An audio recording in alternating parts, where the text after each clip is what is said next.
Terus sesuai janji saya untuk menghormati UI, saya tadi sudah matur sama Pak On juga sama Direktorat. UI adalah kampus yang didirikan oleh para ulama, para profesor, sehingga sudah seharusnya setiap makalah ilmiah itu ada referensinya, ada marojeknya. Dan yang dipakai di seluruh dunia, di semuanya, untuk ulumul Quran itu yang paling pokok pakai kitab Al-Itqan. Al-Itqan fi ulumil Quran, karangannya Imam Suyuti. Sebelum saya terangkan teks persisnya, itu ada sekian problem dalam memahami Quran, terutama kalau lewat terjemah. Problem itu bisa gawat betul, bukan gawat-gawatan tapi gawat betul. Misalnya ada ayat begini dan terjemahnya pasti begini. Fa'ainama tuwallu fathamma wajhuwah. Kamu menghadap mana saja, di arah manapun, di sana ada ridhonya Allah. Itu kalau hanya pakai terjemah, tentu menjadikan kita sholat bisa menghadap ke timur, ke barat, ke utara, dan ke apa? Selatan. Saya cerita sedikit tentang asbabun nuzul. Memang tema sekarang tentang asbabun nuzul. Dulu Rasulullah SAW ketika di Mekah itu sholat menghadap Ka'bah. Tapi setelah pindah di Madinah, di mana Madinah itu ada komunitas Yahudi dan Nasrani, Rasulullah itu menghadap ke Baitul Maqdis, kira-kira 16 bulan. 16 sampai 17 bulan. Semua riwayat itu kisarannya hanya 16 sampai berapa? 17 bulan. Sehingga orang Yahudi itu bilang begini, Muhammad ini baiklah, meskipun dia membawa agama baru, tapi kiblatnya masih ikut kita, masih baik kan. Setelah 16 bulan, Nabi diperintahkan Allah untuk menghadap ke Ka'bah. Fawal liwajhaka syatral masjidil haram. Maka orang Yahudi itu berontak. Berontaknya adalah kiblat mereka ditinggalkan. Cara berpikir orang Yahudi itu kiblat mereka ditinggal. Sehingga mereka bilang mawallahum an qiblatihim allati kanu 'alaiha. Apa yang menjadikan umat Islam berpaling dari kiblat Baitul Maqdis. Kemudian mereka provokatif betul. Ini perlu diperjelas. Provokatif. Bilang begini. Inna Muhammadan tahayyara fi din. Muhammad ini bingung dalam beragama. Sehingga habis ngomong A, ngomong B. Habis kiblat Ka'bah, kiblat Baitul Maqdis. Sehingga dalam banyak tarikh disebutkan peristiwa kiblat itu terbanyak melahirkan orang murtad. Orang yang keluar dari Islam. Gara-gara provokasi orang Yahudi, Muhammad tahayyara fi din. Muhammad itu bingung dalam menentukan pilihan apa? Beragama. Kemudian walhasil singkat cerita akhirnya Nabi itu madhep Ka'bah. Apa yang terjadi mukjizat itu adalah bahwa agama ini agama yang mewakili semua agama sebelumnya yang masih orisinil. Yaitu Nabi akhirnya berargumentasi Ka'bah adalah kiblat yang asli, yang lebih tua. Terus mereka tanya, buktinya apa? Dijawab oleh Quran, fihi ayatum bayyinatum maqamu apa? Ibrahim. Ka'bah bukti tertua adalah di situ ada makam Ibrahim. Makam itu jejak kaki. Ya kalau bahasa Indonesia makam itu kuburan. Kalau dalam bahasa Arab makom itu jejak apa? Jejak kaki. Sehingga diketahui oleh sejarah dibuktikan di situ ada jejak kaki siapa? Nabi Ibrahim. Sementara nisbatnya Baitul Maqdis itu adalah kepada Nabi Musa dan Nabi Harun. Yang ini adalah turunan dari Nabi siapa? Ibrahim. Hikmahnya apa? Begini, sebagai bukti bahwa Baitul Maqdis pernah menjadi poros Islam atau poros Tauhid, maka Nabi Muhammad pernah disuruh menghadap ke Baitul Maqdis. Buat inget-ingetan kalau ini pernah menjadi poros apa? Tauhid. Tapi tetap tua-tuaan masih tua apa? Ka'bah. Nah, kenapa tua Ka'bah tadi? Karena Ibrahim adalah Abul Anbiya, bapak dari para. Dan di situ ada jejak kakinya. Fihi ayatum bayyinatum maqam. Bukti itu belum cukup. Dibuktikan lagi bahwa Ismail kecil itu hidupnya di Ka'bah. Kita tahu sa'i bainas Shafa wal Marwah adalah karena Siti Hajar sedang mencari apa? Air. Jadi ada bukti sekian, bukti empirik bahwa Ibrahim itu kiblatnya itu Ka'bah, bukan Baitul. Sehingga ada kata-kata fihi ayatum bayyinatum maqamu Ibrahim. Nah, tanpa ngerti asbabun nuzul, kamu akan mengartikan fa'aina ma tuwallu fathamma wajhuhu itu salah. Karena di situ kamu menghadap mana saja, maka di situ ada ridhonya Maka para ulama memberi catatan, maksudnya begini, kamu menghadap kemana saja, asal itu yang diperintahkan Allah, maka di situ ada ridhonya. Harus seperti itu maknanya, disesuaikan dengan konteks asbabin nuzul. Tanpa seperti itu tidak bisa. Dan masih banyak lagi kepentingan tentang asbabin nuzul. Jadi problem sekarang adalah banyak mufassir yang hanya mengartikan dari terjemah. Itu bahaya sekali. Jika ada orang yang menikah secara mut'ah, itu kan mirip kayak transaksi zina. Mereka berdalil famastamta'tum bihi minhunna fa'atuhunna ujurahun. Perempuan yang sudah kamu nikmati, yang penting kamu bayar. Terjemahnya seperti itu. Karena ujur itu jamaknya ujroh. Itu fatal sekali. Padahal ayat itu begini, settingannya begini, setting siakul kalamnya atau asbabun nuzulnya begini. Ini sekaligus, memang saya sengaja ngaji dengan tema yang berat. Bentuk penghormatan pada yang ngaji. Kalau temanya ringan kan kayak TPQ. Jadi ini supaya gue keren-kerenan, ini ada doktor Pak Oni pernah dekan Fakultas Hukum. Jadi kalau saya nanti salah tinggal ditangkap saja, gampang kan? Tapi nangkap saya berurusan dengan Tuhan. Jadi kalau orang dekat Allah itu yang tanggung jawab itu Allah. Jadi dia bisa menang di kepolisian tapi kalah di hukum Tuhan. Jadi kalau berhadapan-hadapan dengan saya. Begini asbabun nuzulnya begini. Wal muhsanatu minan nisa yang awal juz 5 itu, ya kita santai aja. Yang awal juz 5 itu sebetulnya maktuf, diatafkan pada ayat hurrimat alaikum ummahatukum wa banatukum wa akhwatukum wa ammatukum wa kholatukum wa banatul akhi wa banatul ukhti. Jadi perempuan yang haram dinikah itu ada 7. Yang faktor nasab, yaitu siapa? Ibu, putri, saudara putri, bulik dari bapak, amah itu bulik dari bapak, kholah itu bulik dari ibu, keponakan dari saudara lelaki, keponakan dari saudara perempuan. Ini disebut haram karena nasab gen.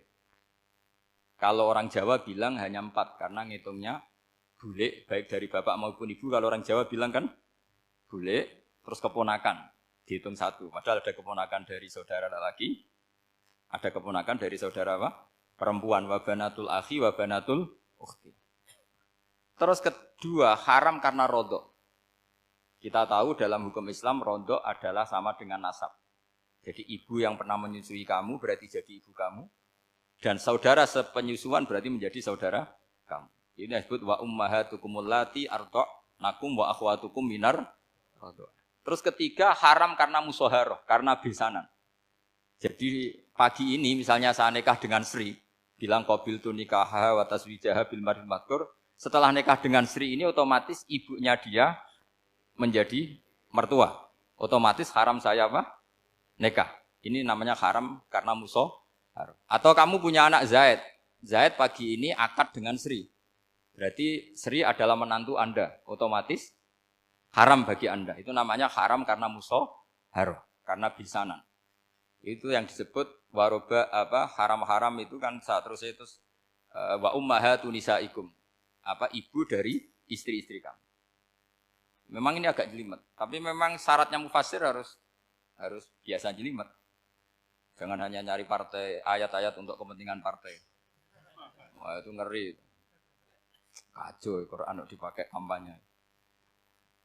Terus itu berarti sudah 3 kan? Haram karena nasab, karena rodok, haram karena musoharoh. Terus yang keempat ini, haram yang bukan karena sebab pada seorang perempuan, tapi karena istri orang. Itu disebut wal muhsanatu minan nisa. Haram menikahi perempuan yang masih milik orang lain. Nah, orang lain yang menikahi ini, istilahnya Allah adalah lelaki yang menikahi perempuan ini adalah lelaki sing muhsinina ghairu musafihin, secara nikah yang sah. Nah, nikah yang sah itu begini dalam hukum fikih Islam. Saya nikah dengan Sri, kalau hanya akad, itu saya wajib bayar mahar hanya separuh. Jadi kalau saya janji bayar 1 miliar, berarti wajib bayar berapa? 500 juta. Kalau janjinya 100 juta, hanya bayar 50 juta. Itu yang wajib bil akdi. Nanti wajib sepenuhnya nunggu bil jima. Kalau sudah hubungan intim baru wajib 100%. Jadi kalau ada di Jawa, nikah dengan seperangkat alat sholat itu yang atasannya tok Itu wajib karena akad. Nanti bawaannya nunggu setelah hubungan apa? Intim. Lah ini hukum Quran bukan hukum saya. Makanya kan wa in talaqtumuhunna min qabli an tamassuhunna saat terusnya terus fanis suma faradtum. Hanya wajib bayar setengah. Nah, perempuan yang sudah diajak hubungan intim itu kata Allah fa'atuhunna ujurahun, maka wajib kamu bayar penuh. Jadi ayat itu tentang perempuan yang sudah dinikah, kita harus bayar berapa? Harus bayar penuh. Ini penting saya utarakan. Nah, problem kita sebagai orang Indonesia ini juga problem Pak On, problem semua kiai. Mahar di Indonesia itu nggak bisa dibahas di Quran karena keterlaluan, kecilnya itu keterlaluan. Saya ini kan kiai, sering ngakatkan tuh sampai bosen, seperangkat alat sholat. Itu ngawur sekali, ini mbak-mbak harus gak mau gitu. Saya provokasi minimal itu ya berapa? 100 juta berapa? Pantasnya berapa? Pantasnya berapa? 10 gram itu berapa nilainya? Kan 1 gram 500 ribu, baru 5. Ya sudah mendingan itu, 10 gram. Quran itu bayangannya gini, sambil latihan, yang hafal-hafal biar latihan. Jangan dapat beasiswa karena hafal tapi enggak jelas juntrungannya. Quran tuh bayangannya gini, ini enggak mungkin Quran ini bisa dibaca di Jawa. Wa in aradtum istibdala zaujim makana zauji wa ataitum ihdahunna qintaran fala ta'khudhu minhu syai'a. Jika kamu nikah sama seorang perempuan, kemudian kamu cerai, maka mahar yang sudah kamu berikan jangan ambil lagi. Karena mahar di Arab itu mahal, 100 juta, kadang mobil Alphard, kadang GMC. Sehingga setelah menceraikan tuh kebayang narik. Kok enak, dulu saya memberikan itu kan karena dapat servisnya. Sekarang sudah saya cerai, saya tarik. Kalau mahar di Indonesia kan seperangkat alat sholat. Jadi gak kebayang ada kalimat fala ta'khudhu minhu syai'a, jangan ambil lagi. Kebayang ngambil aja enggak? Apalagi kalau nikahnya sudah 2 tahun kan sudah lusuh, sudah. Tapi kalau di Arab itu kebayang karena mahal. Makanya orang Arab suka nikah orang Indonesia karena murah. Jadi bahasa kintoron itu harta yang enggak ternilai. Wa ataitum ihdahunna kintoron. Yang enggak ternilai, mahal betul.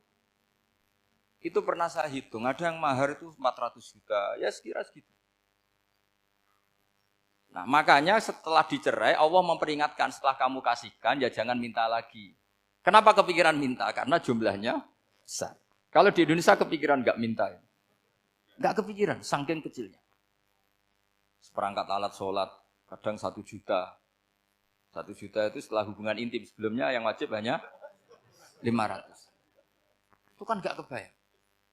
Makanya susah ngartikan Quran di Indonesia kadang susah. Karena kadang terlalu. Itu pernah Sayyidina Umar radhiyallahu anhu pernah bilang begini. Wahai para perempuan, mahar itu jangan mahal-mahal. Kasihan para lelaki. Itu ada perempuan alimah ya, orangnya alim betul.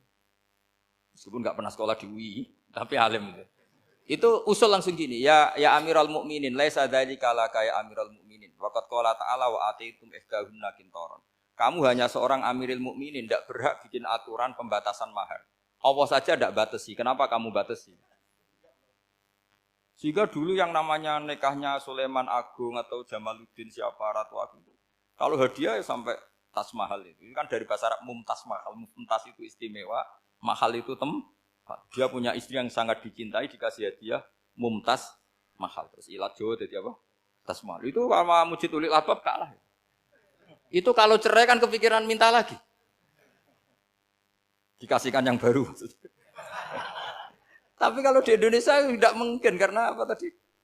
Seperangkat alat sholat. Udah gitu nyari yang murah lagi. Yang bagus kitanya, bungkusnya yang bagus. Maka enggak mungkin kita maknani Quran tanpa mengenal yang bernama asbabin nuzul. Karena makna ayat itu bisa kacau kalau kita tidak tahu asbabin nuzul. Yaitu kayak tadi makna fa'ina ma tuwallu fasamma wajhu. Itu maknanya kan kamu menghadap mana saja, boleh saja di sana ada ridhonya Allah. Berarti kan bisa ke timur, ke selatan, ke utara, ke barat. Itu bahaya betul. Sehingga kata ulama harus mengkaji asbabin nuzul. Supaya porsi ayat ini sampai semana jauhnya itu kita tahu. Tanpa tahu itu tidak bisa. Begitu juga menyangkut kiblat. Sekarang saya tanya, kemarin kan ramai dulu di Kemenak, kiblat semuanya diukur dengan GPS, terus beberapa masjid dikomentari salah, karena diukur pakai apa? GPS. Kalau dalam bahasa falak disebut yaumarosdil kiblat. Memang bisa diilmoni. Tapi pertanyaannya begini, dari awal Allah ngendikan fawalli wajhaka syatral masjidil haram. Kamu yang penting sholat itu menghadap masjid. Masjid itu ya bangunan. Sehingga kata Ibnu Abbas yang diriwayatkan banyak ulama mengatakan Al-Ka'bah kiblatun li ahlil masjid wal masjid kiblatun li ahlil haram wal haram kiblatun li ahlil masyriq wal maghrib. Jadi kalau orang di dalam masjid kiblatnya harus Ka'bah. Di luar masjid kiblatnya asal bangunan Masjid Haram. Tapi di luar sini kayak di Indonesia boleh semua tanah haram. Kenapa begitu? Kata Ibnu Abbas karena Quran turun bilisanin Arabiyyim mubin. Jadi kalau orang Jogja kalau mau ke Jakarta arahnya kemana? Barat. Itu sebetulnya ketika Anda ke barat itu persis Jakarta apa bisa saja pasnya itu Pangandaran. Tapi orang itu akan bilang kalau ke barat ya ke Jakarta.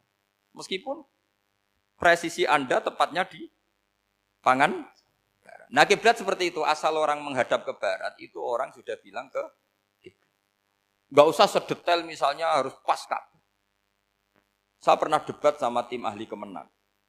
Enggak bisa Gus, sekarang ada GPS harus tepat Ka'bah. Terus saya bilang gini, kalau teori Anda benar, berarti semua masjid luasnya maksimal 16 meter. Ka'bah itu luasnya hanya 16 meter. Berarti masjid Ulil Albab yang pojok sana sama pojok sana, kira-kira itu ya sudah tidak kena Ka'bah. Kalau harus tepat, Ka'bah itu kan diameternya hanya 16. 16 sampai 18 kalau nggak salah. Berarti semua masjid kalau ingin tepat Ka'bah harus pas 16. Kalau terlalu luas pilihannya harus cekung. Kan jadi aneh.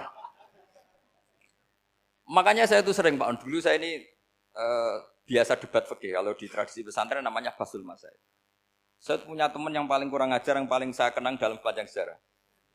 Dulu itu kalau debat fikih itu ya seru. Kalau aturan fikih kan gini, soft paling baik itu kan soft pertama. Baru kedua, baru ketiga. Yang paling keren kan soft awal, soft. Terus teman saya bilang gini Pak, ya kalau gitu gini aja Gus, desain masjid itu memanjang utara selatan. Biar semuanya soft awal. Gara-gara didesain begini kan ada soft 2, soft 3. Apa susahnya? Kita bikin mulai awal supaya masjid itu memanjang utara apa? Selatan. Supaya semuanya soft awal. Ya kalau ada hukum ya diimplementasikan dalam desain bangunan katanya. Jadi. Itu kan kacau. Terus akhirnya saya jawab, lalu setelah begitu yang paling afdol siapa? Yang dekat imam. Ya sudah, bikin cekung saja kalau gitu. Artinya gini ya, beragama itu yang sehat. Jadi beragama itu berdasar riwayat. Berdasar riwayat, pernah ada ulama yang ngitung. Madinah menghadap Ka'bah itu ya tidak pas. Pernah dihitung pakai GPS. Kiblat Madinah ke Ka'bah itu ya tidak pas. Tidak seperti yang pernah dianjurkan Kemenak. Karena apa? Agama ini ngikuti bilisanin Arabiyyim mungkin. Seperti jenengan gini. Semua ini istilahnya apa? Menghadap Gus Bah. Padahal ada yang agak sana, agak sana. Semuanya ngaji sama siapa Gus Bah? Ya sudah. Istilahnya bertatap muka. Memangnya kita benturan. Ini bahasa. Jadi seperti ini semua namanya apa? Berhadap. Padahal ada yang agak samping, agak samping. Ka'bah juga gitu. Sebenarnya tidak se-ekstrim yang dibayangkan orang-orang. Cuma kalau bisa tepat, ya kita harus tepat. Tapi tetap saja tidak perlu 16 apa? Meter. Nah, fa'aina ma tuwallu fathamma wajhullah itu artinya menghadap. Menghadap itu menghadap arah. Makanya Allah tidak dawuh fawalli wajhaka nahwal Ka'bah, tapi fawalli wajhaka syatrul Masjidil Haram. Jadi ini penting saya utarakan supaya kita familiar dengan istilah-istilah Quran. Istilah Quran itu gampang sebenarnya. Kalau kita kaji itu gampang. Problem kita tidak pernah mengkaji. Jadi semuanya asing. Kalau kita mengkaji itu gampang sekali. Saya punya sekian cerita betapa pentingnya mengkaji Quran. Harun ar-Rasyid itu dinasti Bani Abbasiyah. Itu pinter sekali. Ada seorang ustadz yang agak ekstrim. Itu datang ke Harun ar-Rasyid. Ya Amirul Mukminin, inni nasihun laka famusaddidun alaika. Fala tajidanna alayya fi nafsika syai'an. Saya mau nasihati kamu tapi saya mohon jangan masukkan hati. Karena nasihat ini penting. Tapi saya akan keras, vulgar. akan keras, kritik saya akan keras karena Anda sebagai Amirul Mukminin tidak pecus. Apa kata Amirul Mukminin Harun Rasid? Uskut ya Ustadz. Nah, sebagai riwayat uskut ya jahil, kamu itu Ustadz bodoh, tidak usah banyak omong. Terus ditanya, kenapa saya bodoh? Terus dibacakan ayat faqula lahu qaulal layyina la'allahu yatadzakkaru aw yakhsha. Inna Allaha ta'ala qad arsala man huwa khairun minka ila man huwa syarrun minni. Wa ma'a dzalika qala ta'ala faqula lahu qaulal layyina. Allah pernah menugaskan seorang yang lebih baik ketimbang kamu, yaitu Musa dan Harun. Musa dan Harun adalah seorang nabi. Kepada orang yang lebih buruk ketimbang saya, yaitu Fir'aun. Itu saja etikanya faqula lahu qaulal layyina. Kamu kalau ngomong yang halus, yang baik, yang berperadaban, kok kamu sama saya mau kasar? Akhirnya ustadznya ternyata pinter kamu. Yes, pinter aku. Jadi semudah itu. Allah itu menugaskan orang yang lebih baik ketimbang kamu, yaitu Nabi Musa. Kepada orang yang lebih buruk ketimbang saya, yaitu Fir'aun. Itu saja ada etikanya. Kok kamu sama saya mau tambah etika? Mau main kasar hanya karena kamu merasa nasihat Anda benar? Jadi gampang sekali memahami Quran.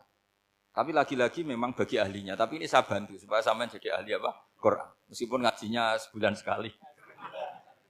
Sudah sebulan sekali tidak punya kitabnya. Sudah. Jadi ulama dulu kalau belajar Quran itu gampang sekali. Saya berkali-kali cerita. Yang kitab saya baca di rektorat itu namanya Syajaratul Ma'arif. Itu kalau cerita bikin judul itu enak sekali. Babuna fil ibad bikullil bilad. Bab seseorang di mana saja hidupnya harus bermanfaat. Terus dalilnya itu hanya mengutip makalahnya Nabi Isa, wa ja'alani mubarakan ainama kuntu. Ciri utama seorang nabi apa? Saya di mana-mana adanya berkahi orang lain. Jadi berkah bagi orang lain. Maksudnya tidak jadi problem bagi orang lain. Artinya kamu hidup entah di Jogja seperti Pak Ono orang Jember, saya orang Rembang. Hidup di Jogja ya manfaat, di Jember ya manfaat, di mana-mana manfaat. Saya pernah di Korea seminggu ya manfaat.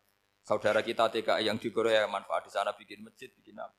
Karena ngendikane Allah menceritakan Nabi Isa siapa? Wa ja'alani mubarakan ainama kuntu. Saya adalah orang yang di mana-mana berkah. Artinya manusia eksistensinya harus seperti itu, hidup di mana saja berkah. Gampang sekali memahami Quran. Pernah Imam Syafi'i ditanya, kalau kamu enggak kehilangan air atau enggak ada air di satu daerah, cari-cari dulu. Sampai enggak ketemu. Setelah enggak ketemu air baru kamu boleh tayamum. Imam Syafi'i ditanya, apa dalilnya harus mencari dulu? Kalau nggak ada air ya langsung tayamum saja. Kenapa harus nyari-nyari dulu? Jawabnya Imam Syafi'i itu gampang sekali. Qala ta'ala falam tajidu ma'an. Kemudian kamu tidak menemukan air. Di mana-mana tidak menemukan setelah mencari. Kalau belum mencari namanya tidak tahu. Kan ayatnya kan falam tajidu ma'an. Kemudian kamu tidak menemukan air. Tidak menemukan tuh nyari dulu apa langsung ambil sikap? Nyari dulu, baru kesimpulannya tidak ketemu. Kalau belum pernah nyari namanya tidak tahu. Segampang itu ulama dulu memahami Quran karena konstruksinya utuh.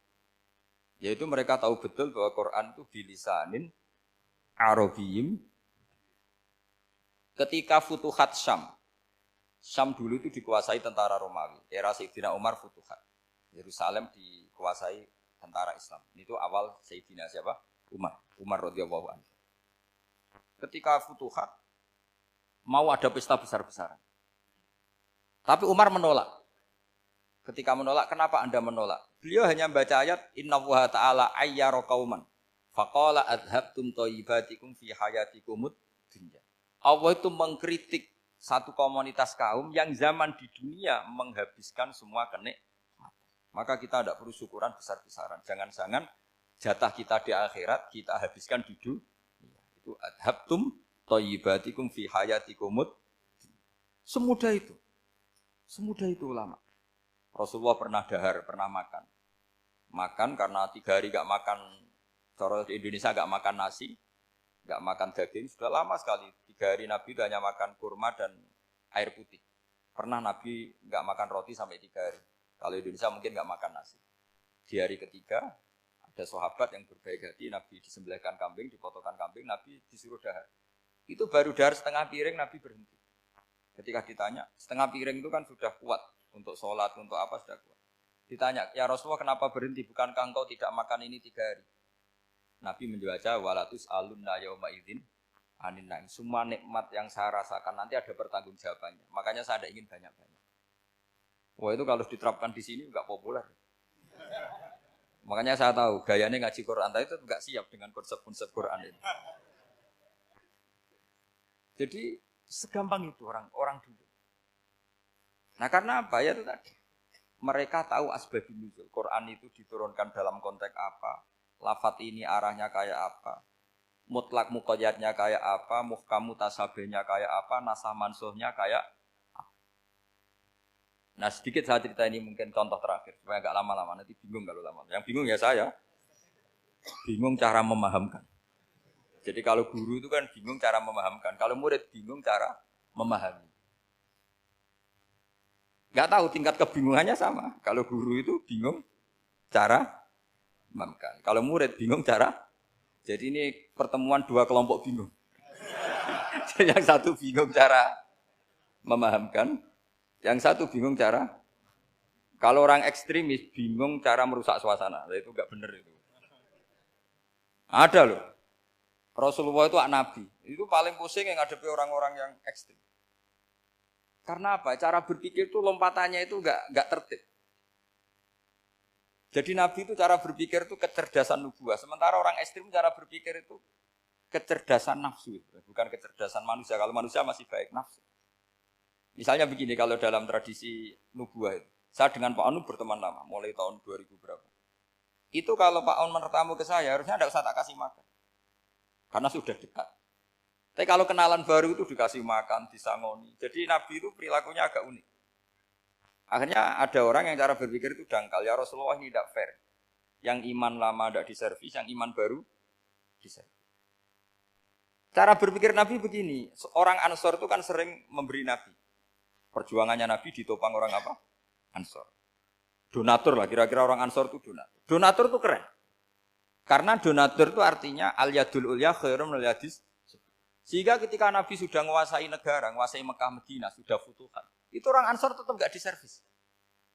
Yang diservis Nabi itu orang-orang baru masuk Islam, disebut wal mu'allafati qulubuhum atau Islam mu'allaf. Ada 1-2 orang yang protes, tentu yang enggak pinter. Tukang protes pasti tidak pinter. Wong iskal-iskalnya sendiri, otaknya enggak sampai-sampainya sendiri, orang lain disuruh jawab. Makanya di sini tidak ada tanya jawab, nanti iskal-iskal kamu sendiri, bingung-bingung kamu sendiri, saya disuruh jawab. Berarti Gus Pak enggak mau ditanya, ya memang enggak mau karena tadi jawab sendiri aja, nanti pinter sendiri, kapan-kapan pinter sendiri. Akhirnya tanya begini, cara tanya gini, ya Rasulullah, ini enggak fair. Orang sudah Islam lama setelah negara terbuka milik Anda, setelah kita menang, setelah kita menguasai negara, enggak kamu servis. Sementara yang baru Islam kamu, Nabi itu bertanya senyum-senyum, rileks saja. Lama-lama tambah ekstrim pertanyaannya. Kata Umar, ya Rasulullah saya beri izin untuk membunuh orang ini. Umar itu pikirannya karena mangkel lo Nabi. Nabi jangan. Kalau kamu bunuh nanti apa kata orang banyak? Inna Muhammad dan yaqtulu ashabah. Dikira Muhammad membunuh sahabatnya sendiri. Nabi masih mendengar. Komplainnya masih mendengar. Lama-lama Nabi memberi penjelasan. Kamu ini orang Ansor. Kamu biasa memberi saya, memberi dana perjuangan. Memberi itu hebat. Saya tidak ingin menurunkan grade Anda. Grade sebagai pemberi, berarti kelasnya elit. Sekarang menjadi penerima.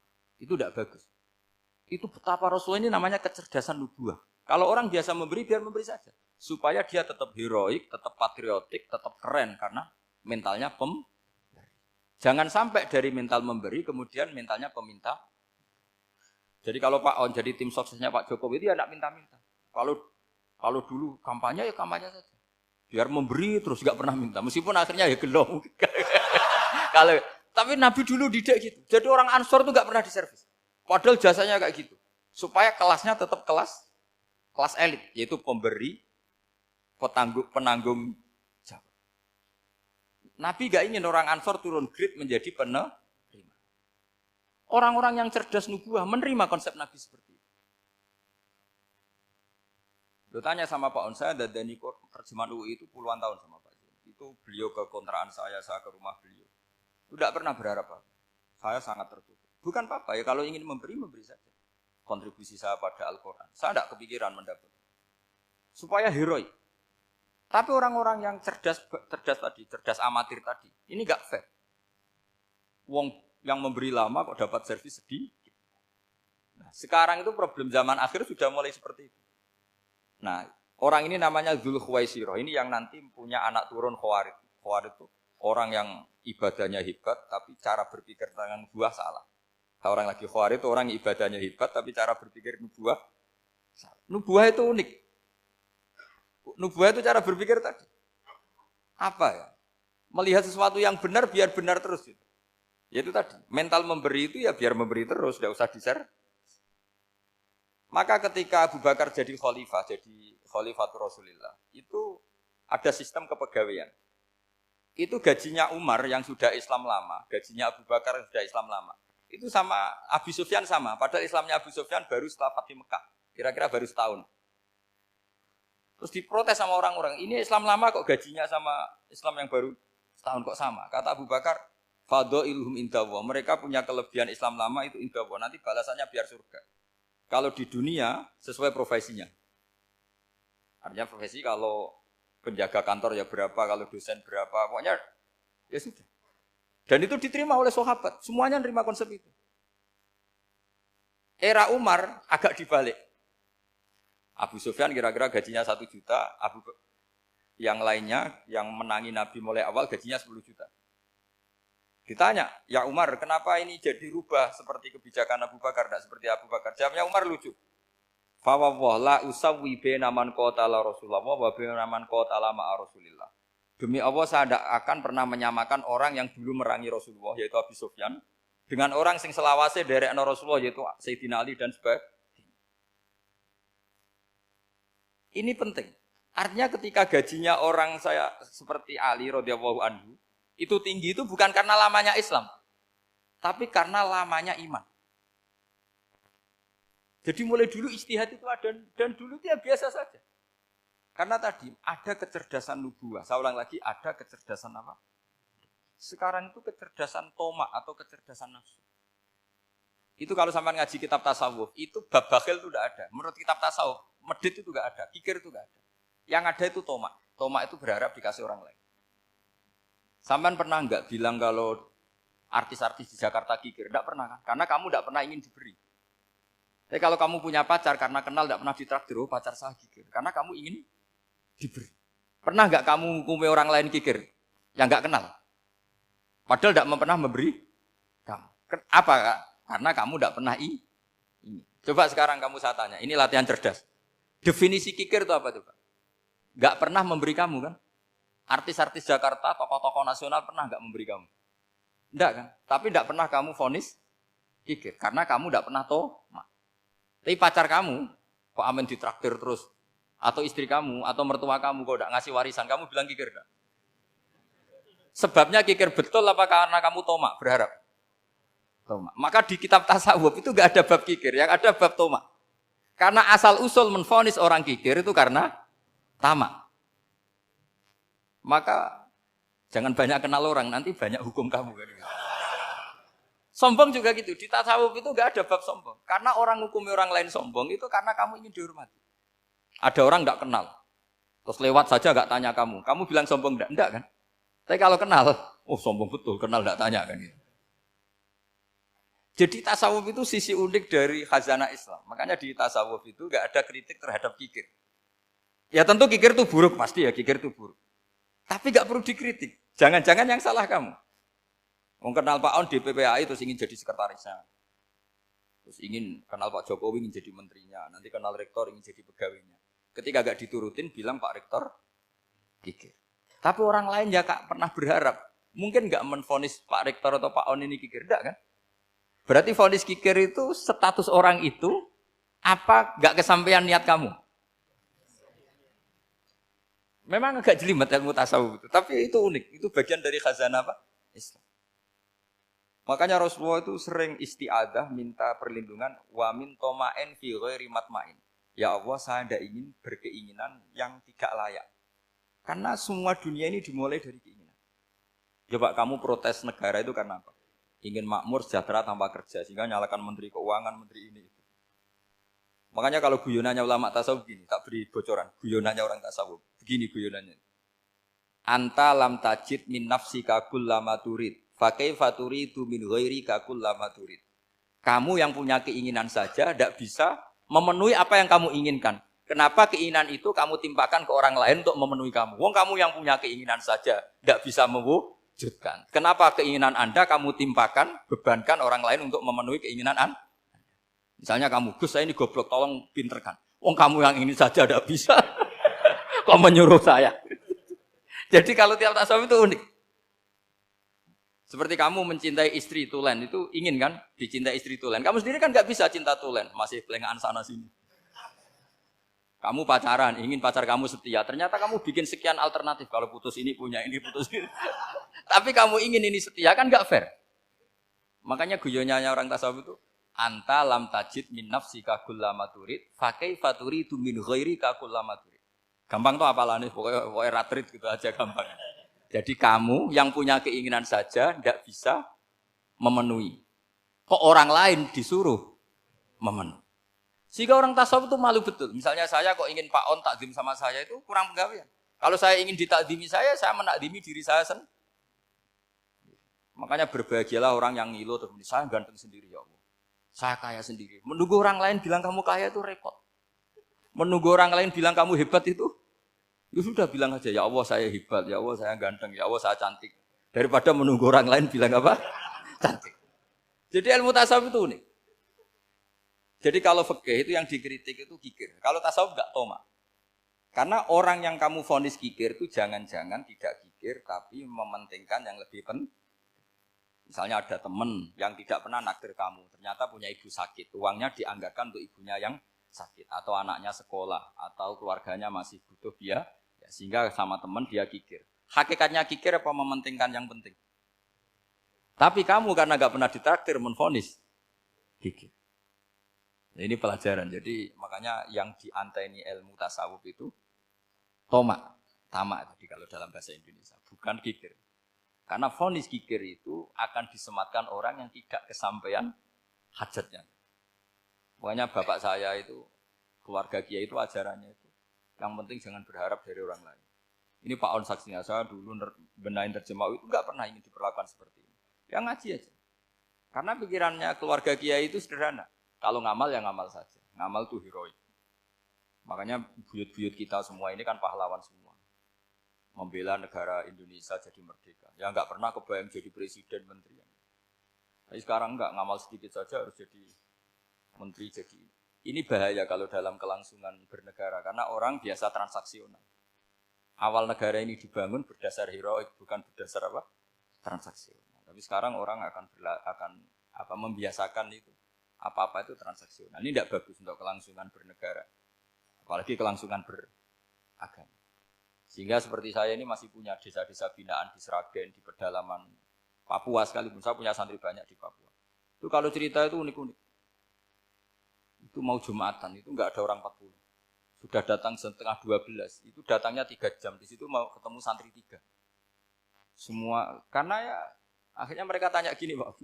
Pertanyaannya itu lucu. Gus, boleh enggak Jumatan orang 3?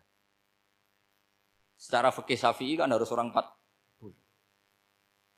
Kemudian mereka tak bilang, buat sholat duhur saja. Mereka enggak mau. Wong Jumat-Jumat kok duhur. Harinya kan Jumat, masa sholatnya? Sehingga kita yang jadi kiai akhirnya nyari fikul madzhabil arba. Nyari fikih madzhab 4. Ternyata Imam Malik membolehkan orang 6. Ada yang bilang 12. Yang penting keceluk jamun. Jamun itu kelompok. Kalau 3 kan belum keceluk apa? Belum disebut apa? Kelompok. Ini penting saya utarakan supaya kita berjuang itu bukan karena service seperti ini kayak di Ulil Albab, masjidnya keren, kampus swasta tertua, terus termasuk nomor 1 2 di Indonesia. Oke, kita syukur dengan kebesaran UI. Tapi yang namanya dakwah itu menjadikan orang tidak tahu menjadi tahu. Termasuk kepada desa-desa tertinggi. Sama. Yang namanya menteri itu pembantu presiden. Untuk memenuhi kebutuhan rakyat banyak. Sekarang misalnya menteri pertaniannya itu hebat, cerdas. Tapi petani nggak mau nandur padi, mau apa itu? Coba yang membantu ketahanan pangan itu para petani mau nanam padi apa karena menteri pertanian? Karena petani mau nanam. Ya sudah GR saja, kita pembantu presiden semua. karena ikut menyumbangkan ketahanan pangan. Tapi kamu kan nggak digaji, kita keren ngamal tanpa harap gaji. Ini penting supaya Anda itu nggak hati kecil gitu, ikut menyumbang negara tanpa ingin dapat gaji. Keren nggak? Nah, itu nubuah. Apa? Nubuah. Orang Ansor itu seperti itu. Sehingga ketika Rasulullah wafat dan ada kompetisi kepemimpinan, itu orang Ansor gak ikut. Sudah kita makmum saja, silahkan dibagi di saking baiknya orang Ansor. Nah, makanya saya ulang lagi ya. Kecerdasan nubuah ini yang gak difahami orang Khawarij. Orang Khawarij cara berpikir yang kerja banyak harus dapat banyak. Sementara kecerdasan nubuah enggak. Yang biasa memberi, terus memberi saja, biar derajatnya tetap al-yadul ulya.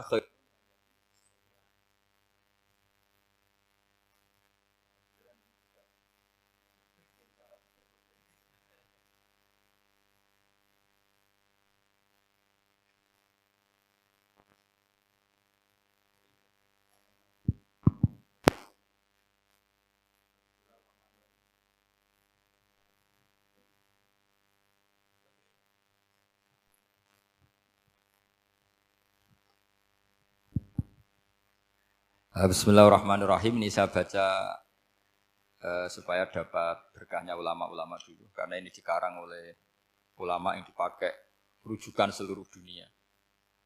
Begini, qala Ibnu Taimiyah, ma'rifatu sababin nuzuli yu'inu ala fahmil ayat.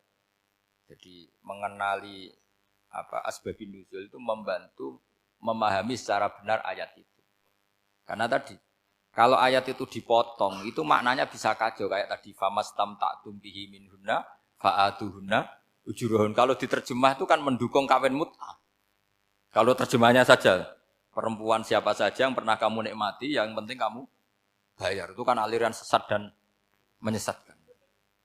Itu konteks asbabun nuzul tidak seperti itu. Perempuan yang sudah menjadi istri kamu, seorang lagi perempuan yang sudah menjadi istri kamu, jika sudah kamu hubungan intim, maka maharnya harus dibayar penuh. Tapi kalau belum hubungan intim, maharnya hanya wajib separuh. Fanisfu ma faradtum illa ayafuna aw ya'fu alladhi biyadihi uqdatun nikah. Tapi tadi kalau di Indonesia gimana Gus? Ya itu yang repotnya. Maharnya itu tadi mau kena atasan dan apa? Bawahan. Wah kacau kalau di Indonesia. Sehingga kita bingung kalau dalam logika Arab kan gitu. Bayangannya kalau cerai, kata Allah fala ta'khudhu minhu syai'an. Harta yang sudah kamu berikan ke istri jangan diambil lagi. Sampai dilarang ngambil tuh karena jumlahnya banyak sehingga kepikiran ngambil. Kalau di Jawa enggak usah dilarang sudah tidak akan ngambil karena rukuhnya sudah lusuh. Itu susahnya baca Quran di Jawa ya. Karena dari awal maharnya terlalu apa? Kecil. Terus beliau Imam Suyuti termasuk di sini menyontohkan yang pasti salah kalau difahami yaitu tadi ayat apa itu fa inama tuwallu fasamma wajib. Jadi beliau terus meringatkan betapa pentingnya mengenali asbabin nuzul. Karena asbabin nuzul itu gampang. Saya ulang lagi, asbabin nuzul itu gampang. Gampangnya begini ya, kan ada satu peristiwa, misalnya begini, Rasulullah itu kan mengkritik penuhanan Lata dan Uzza, berhala-berhala itu dituhankan, dikritik sama Rasulullah.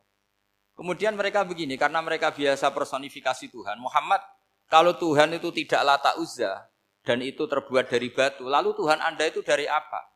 Amin fiddotin audhabin, lalu Tuhan Anda ini dari emas apa dari perak? Karena mereka nggak bisa membayangkan Tuhan tanpa dipersonifikasi.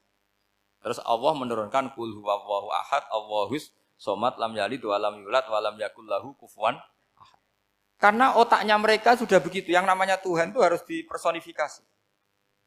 Makanya saya kemarin di Korea seminggu, cerita yang paling unik gini Pak On, ada bos Islam, ada bosnya TKI yang baik. Mereka mengizinkan pekerjanya sholat. Bareng sholat tuh diingeti ke atas ke bawah, kok enggak ada arcanya.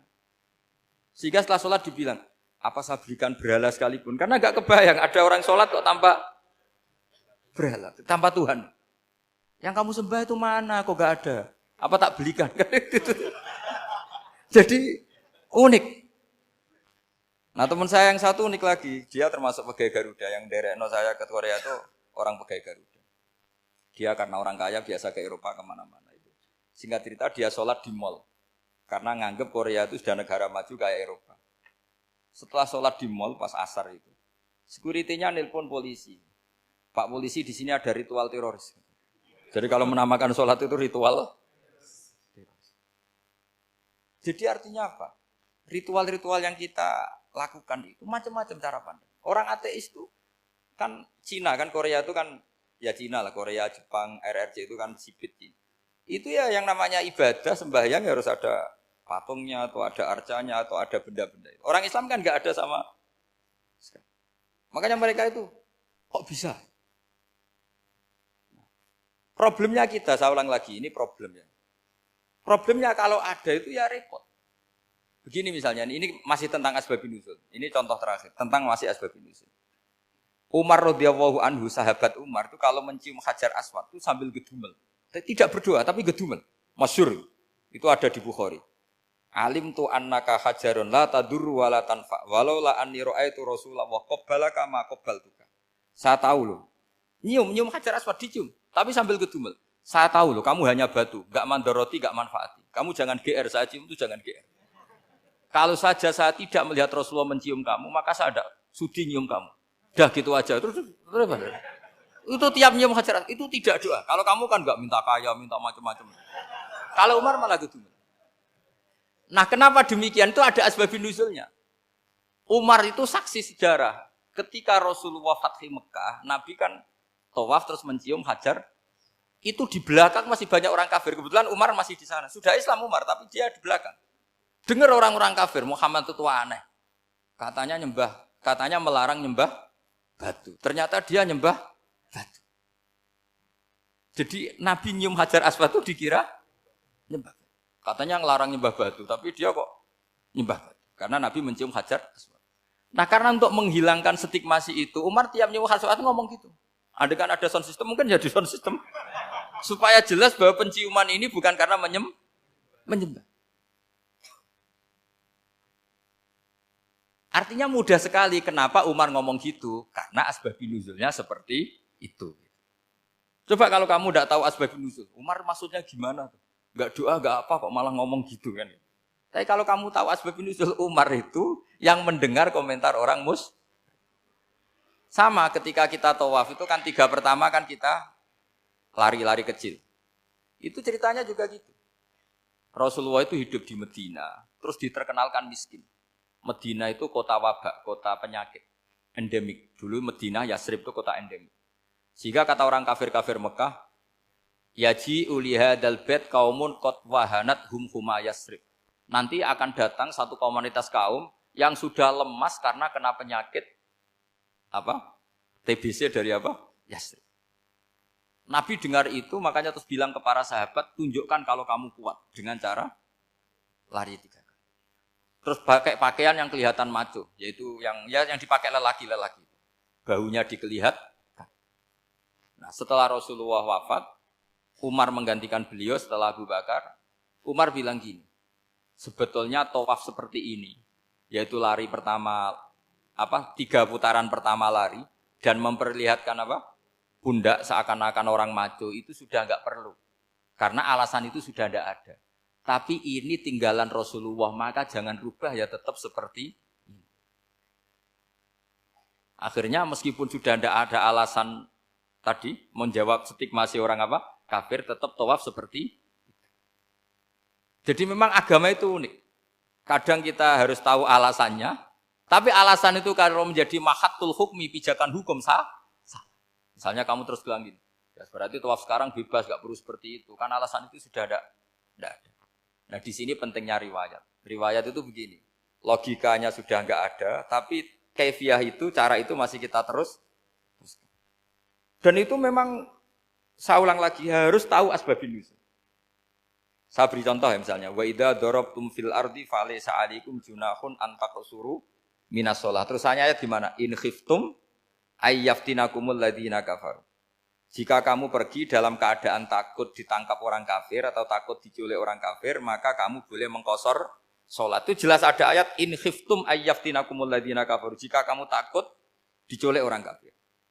Sehingga ketika ba'da Fathi Mekah, setelah Mekah dikuasai Islam, Umar tanya, "Ya Rasulullah, kenapa engkau masih sholat qashar? Bukankah kita sudah aman?" Waqad qala ta'ala in khiftum ayyaftinakumul ladzina kafaru. Allah ngendikan boleh mengqashar itu kalau dalam kondisi takut. Waqad kunna fi amrin, sekarang kita sudah aman. Jawabannya Rasulullah itu unik. Ya Umar hadihi shadaqatun, faqbalu shadaqah. Ini sedekahnya Allah, bonus sudah terima saja, enggak usah catatan-catatan gitu. Sehingga era Umar ya ada lagi yang tanya Umar begitu. Terus kata Umar, sa'altu dzalika Rasulullah sallallahu alaihi wasallam faqala hadihi shadaqatu wa faqbalu shadaqah. Sudah ini bonus dari Allah, terima saja. Ini kan unik. Padahal kalau secara disiplin ilmu kan begini. Kamu boleh mengqashar salat kalau dalam bepergian dan dalam keadaan takut. Logika hukumnya kalau tidak takut, tidak usah. Sama seperti begini. Kamu kalau pergi jauh seperti saya Pak On, itu ngosor sholat apa enggak ngosor kan? Alasannya kalau kosor itu, kalau pergi itu masyakot, repot. Sekarang pergi kita pakai Alphard, pakai Innova. Bawa uang, disupirin, itu masyakot enggak? Enggak kan? Tetap boleh jamak enggak? Boleh. Sebenarnya kamu jamak itu karena pengetahuan hukum apa karena enak jamak? Kalau alasannya masyakot, kan sekarang sudah ada. Enggak repot. Ya sudah pakai hadis tadi, ini hadiah, terima saja. Jadi makanya agama itu riwayat. Tapi ada saja ulama yang agak balik loh. Agak balik loh gini, banyak juga ulama misalnya duwe gawe, ibunya sakit terus ribet jamak sholat.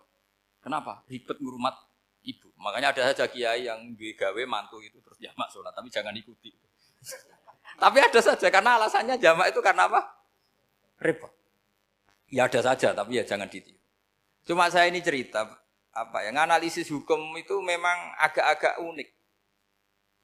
Jadi tadi kadang Nabi itu ditanya, ya Rasulullah, kita dulu boleh jamak qashar ini kan karena in khiftum ayyaftinakumul ladzina kafaru, takut diancam orang kafir. Sekarang aman, kenapa tetap jamak? Jawabannya Nabi, ini hadiah, terima saja. Ya ada sahabat yang bantah, kenapa Nabi? Allah itu zat yang baik, kalau sudah ngaji bonus enggak pernah ditarik lagi. Makanya Nabi kalau berdoa itu unik. Ya, siapa yang disiksa di dunia karena dosanya, fawahu akramu min ayyus sanniya uqubatahu fil akhir. Kalau ada orang salah kok di dunia sudah dikasih sanksi, Allah itu lebih mulia untuk mengulang nanti di akhirat. Akram itu Allah terlalu mulia, maksudnya orang kepikiran, wis males ya selesai, tidak akan di. Kalau sampean kan enggak, masih ingin lagi. Jadi itu cara berpikir nubuwah. Jadi berpikir nubuwah itu beda. Ada orang pas sujud diinjek sama orang fasik. Diinjek, kemudian si yang sujud tadi, wallah la yaghfiru wallahu laka, demi Allah tidak akan ngampuni kamu. Itu langsung Allah memberi wahyu sama Nabi di zaman itu. Bilangin yang sedang sujud itu, dia harus minta maaf sama saya, kata Allah. Man dzalladzi yata'alla ala fulan, dia bersumpah bahwa Allah tidak akan memaafkan orang itu. Itu harus diralat. Nabinya iskal, kenapa ya Allah? Yang Tuhan itu saya ini punya sifat dua, bisa menyiksa dan bisa memaafkan. Kenapa dia milih sifat saya satu tidak memaafkan? Akhirnya apa? Orang yang nginjek tadi sama Allah dikasih tobat dan jadi orang soleh. Jadi itu makanya kamu nggak boleh jadi orang ekstrim nyifati Allahnya satu. Nggak boleh, Allah tetap bisa yaghfiru liman yasha wa yu'adzibu may yasha. Sifatnya Allah dua ya tetap dua, nggak boleh kamu pilih satu. Misalnya kamu kan biasanya gini, yang ghafur untuk kamu, yang sadidul uqab untuk orang lain. Mesti kelakuannya sampean kan begitu. Nggak boleh seperti itu. Rasulullah kayak apa bencinya sama Wahsy? Karena Wahsy itu qatilu Hamzah. Yang membunuh Sayyid Hamzah siapa? Itu bencinya bukan main Rasulullah. Sampai maksud-maksud Wahsy. Tapi sama Allah malah diturunkan ayat laisa laka minal amri syai'un aw yatuba alaihim aw yu'adzib. Muhammad, meskipun kamu kekasih saya itu tidak wilayah kamu, maafkan atau enggak, terserah saya, kata Allah. Ternyata betul, malah Wahsy dikasih tobat. Nah sekarang enggak, orang itu nyifati Allah sama orang lain syadidul iqab, kalau sama dirinya enggak boleh seperti itu. Allah ya sifatnya tetap dua. Jadi boleh kamu misalnya berdoa, ya Allah mbak yang cantik itu semoga dapat istri. jadi istri saya. Mbaknya juga boleh berdoa. Ya Allah, naudzubillah min dzalik.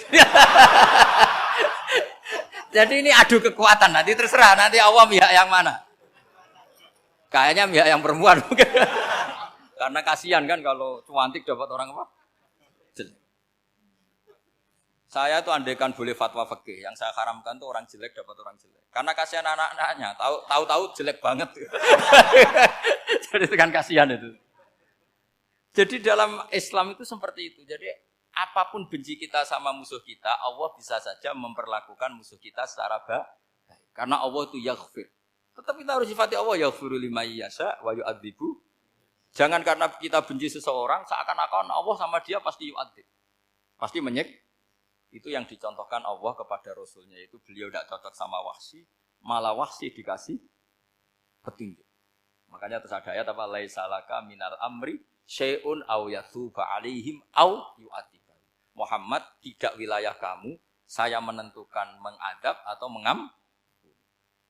Makanya rata-rata kiai ulama itu halim. Orang halim itu rileks. Layinal janib, tidak gampang menvonis orang lain. Biar Allah tetap dengan sifatnya yaf'alu ma yasha, bahwa Allah bisa melakukan apa saja. Soal kamu benci sama seorang, benci saja atas nama kamu. Jangan nyatut-nyatut Allah. Misalnya kamu cinta seseorang, wah ini yang calon presiden ini harus jadi presiden. Ternyata Allah menghendaki jadi menteri, mau apa? Ya Allah yaf'alu ma yasha, mau apa coba? Yang kiai atau Pak On, DPAI, patutnya kan Menteri Agama itu Pak On. Tapi kalau Pak yang takdir gitu mau apa? Ya sudah, Allah yaf'alu. Santai aja. Itu rileksnya ahlul ilmi, ya sudah santai saja. Ini negaranya Allah, ini kerajaan Allah, ini buminya Allah, ya Allah biarin yaf'alu. Mas, jadi Tuhan Allah kamu yang repot. Kira-kira jadi Tuhan itu Allah kamu yang repot. Ya Allah biar tetap yaf'alu mayasa. Allah boleh yaghfir liman yasha wa ya'dzibu mayasa. Saya kira demikian. Assalamualaikum warahmatullahi wabarakatuh.